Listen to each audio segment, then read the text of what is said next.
कभी सोचा है उस एक पल के बारे में जब आसमान में जोरदार रोशनी चमकती है और फिर कानों को हिला देने वाली गड़गड़ाहट होती है। जी हाँ, एक आसमानी बिजली की कड़क। उसमें कितनी जबरदस्त ताकत छिपी होती है। तो यहीं पर एक बड़ा सवाल उठता है, क्या ये सच में मुमकिन है कि हम बस एक बिजली की कड़क से पूरे के पूरे शहर को रोशन कर दें? यही वो सवाल है जो एक बहुत बड़े मिथक की, एक बहुत बड़ी गलतफहमी की परतें खोलने वाला है। अच्छा, तो चलिए इसमें थोड़ा और गहराई से उतरते हैं। ये जो आइडिया है ना, ये सीधे सीधे साइंस फिक्शन से निकला हुआ लगता है। फिल्मों में, किताबों में हमने कई बार देखा है कि कैसे इस बेकाबू नेचुरल पावर को हमारी एनर्जी की ज़रूरतों को पूरा करने के लिए इस्तेमाल करने के सपने देखे जाते हैं। और ये कोई नया सपना नहीं है। सदियों से इंसान इस आसमानी ताकत को, इस असीम से लगने वाले एनर्जी सोर्स को काबू में करने के बारे में सोचता आया है, कल्पना करता आया है। लेकिन यहीं पर कहानी में एक छोटा सा पर बहुत जरूरी साइंटिफिक ट्विस्ट है। एक ऐसा फर्क जिसे समझना जरूरी है, और इससे आसमानी बिजली को देखने का पूरा नजरिया ही बदल जाता है। हम बात कर रहे हैं पावर वर्सेस एनर्जी की। इसको ना एक आसान सी मिसाल से समझते हैं। पावर यानी शक्ति एक ड्रैग रेसर की तरह है। एकदम से पूरी ताकत, जोरदार झटका, लेकिन बस कुछ ही पलों के लिए, खेल खत्म। वहीं एनर्जी यानी ऊर्जा एक मैराथन रनर जैसी है, जो लंबे समय तक धीरे धीरे लगातार दौड़ती रहती है। यही इन दोनों में मुख्य अंतर है। और अब जो आंकड़ा सामने आ रहा है वो सच में चौंकाने वाला है। पता है, किसी भी एक वक्त पर हमारी पूरी धरती के एटमॉस्फेरिक इलेक्ट्रिक सर्किट की कुल पावर कितनी होती है?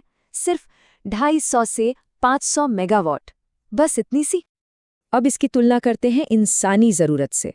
सिर्फ 2014 की ही बात करें तो उस साल इंसानों की कुल बिजली उत्पादन क्षमता 60 लाख मेगावाट से भी ज़्यादा थी। मतलब फर्क देख रहे हैं? जमीन आसमान का फर्क है।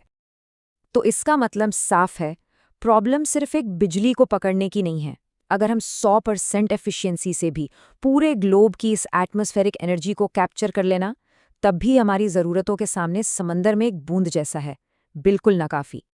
हाँ, एक दिलचस्प बात यह है कि साइंटिस्ट असल में लाइटनिंग को ट्रिगर कर सकते हैं। रॉकेट्स ट्रिगर्ड लाइटनिंग से वो बिजली को एक खास जगह पे गिरा सकते हैं स्टडी करने के लिए। लेकिन इससे प्रॉब्लम सॉल्व नहीं होती, बल्कि और नए चैलेंजेस सामने आ जाते हैं। तो इसे आखिर सीधे सीधे कैप्चर करना फेल क्यों हो जाता है? कई कारण हैं। एक तो ये बहुत ज्यादा तेज है, मतलब बस आधे सेकंड का खेल। दूसरा, इसकी पोलैरिटी, इसका चार्ज इतनी तेजी से बदलता रहता है कि संभालना मुश्किल है। फिर जैसा हमने देखा, टोटल एनर्जी उतनी ज्यादा है नहीं। और सबसे बड़ी बात, हमारे पास ऐसी कोई स्टोरेज टेक्नोलॉजी है ही नहीं, सुपर कैपेसिटर भी नहीं, जो इतने बड़े झटके को इतनी तेजी से एब्जॉर्ब कर सके। और अब आते हैं उस आखिरी आंकड़े पर जो इस सपने पर, इस पूरे आइडिया पर फुल स्टॉप लगा देता है। स्टडी के मुताबिक अगर हम ऐसी जगह पर डायरेक्ट कैप्चर सिस्टम लगा भी दें जहां सबसे ज्यादा बिजली गिरती है, तब भी साल भर में औसतन हमें सिर्फ 1 किलोवाट घंटा एनर्जी मिलेगी। बस खेल खत्म। तो अगर एनर्जी वाला सपना टूट गया, तो क्या आसमानी बिजली की कहानी यहीं खत्म हो जाती है? शायद नहीं। अब हम एक ज्यादा प्रैक्टिकल काम की तरफ बढ़ते हैं। सवाल को ना थोड़ा घुमाते हैं। अगर हम इसकी एनर्जी का इस्तेमाल नहीं कर सकते, तो उसकी उस जबरदस्त पावर का क्या? वो जो एक पल का झटका है, क्या उसका कोई काम हो सकता है? बिल्कुल हो सकता है। कुछ ऐसे इंडस्ट्रियल प्रोसेस हैं जिनको ऐसी ही तेज इंटेंस पावर की जरूरत होती है, जैसे टाइटेनियम स्क्रैप को पिघलाना या कांच को मेल्ट करना, वेस्ट को प्रोसेस करना या बायोमास को एनर्जी में बदलना। इन सब कामों के लिए वो पल भर का झटका परफेक्ट है। इसे ऐसे सोचिए, जैसे आसमानी बिजली एक नेचुरल प्लाज्मा आर्क टॉर्च है, एक ऐसी टॉर्च जिसे हम खास मटेरियल्स को प्रोसेस करने के लिए, उनको पिघलाने के लिए इस्तेमाल कर सकते हैं। और इसका एक बेहतरीन उदाहरण है खतरे को कांच में बदलना। इसमें क्या होता है, पहले ट्रिगर की गई बिजली से एक हाई पावर प्लाज्मा आर्क बनाया जाता है, फिर उसकी तेज गर्मी से एस्बेस्टस जैसे खतरनाक कचरे को टारगेट किया जाता है, और आखिर में वो एस्बेस्टस पिघलकर एक स्थिर, गैर खतरनाक यानी सुरक्षित कांच में बदल जाता है।